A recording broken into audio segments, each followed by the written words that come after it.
एक छोटे से गांव में एक गरीब लड़का रहता था। उसकी शर्ट फटी हुई थी और पैर नंगे थे, लेकिन उसकी आंखों में बड़े सपने थे। दिन भर मिट्टी में खेलता और शाम को अपने छोटे से घर लौटता, जहां उसकी माँ उसे प्यार से गले लगाती, पर उनके चेहरों पर गरीबी की कहानी साफ दिखाई देती थी। एक रात वह लड़का एक पुरानी किताब के कुछ पन्ने देख रहा था। उन पन्नों में ऊंची इमारतें और गाड़ियां थीं।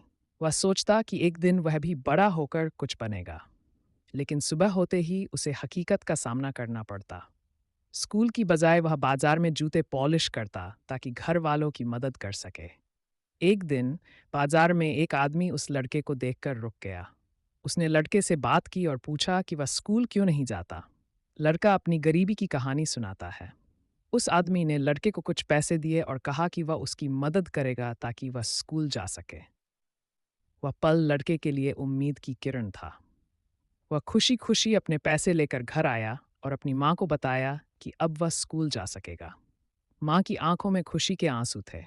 कुछ महीनों बाद वही लड़का स्कूल की यूनिफॉर्म में किताबें हाथ में लिए गांव से शहर जा रहा था। उसके चेहरे पर सपनों की चमक और कदमों में नया आत्मविश्वास था। कहानी का अंत इस दृश्य से होता है कि लड़का एक बड़े स्कूल की इमारत के सामने खड़ा होता है। गांव का दृश्य धुंधला पड़ रहा होता है और आगे उसका उज्जवल भविष्य का दरवाजा खुलता नजर आता है। सीख: गरीबी के अंधेरों में भी अगर उम्मीद का दिया जलता रहे तो कोई भी सपना नामुमकिन नहीं।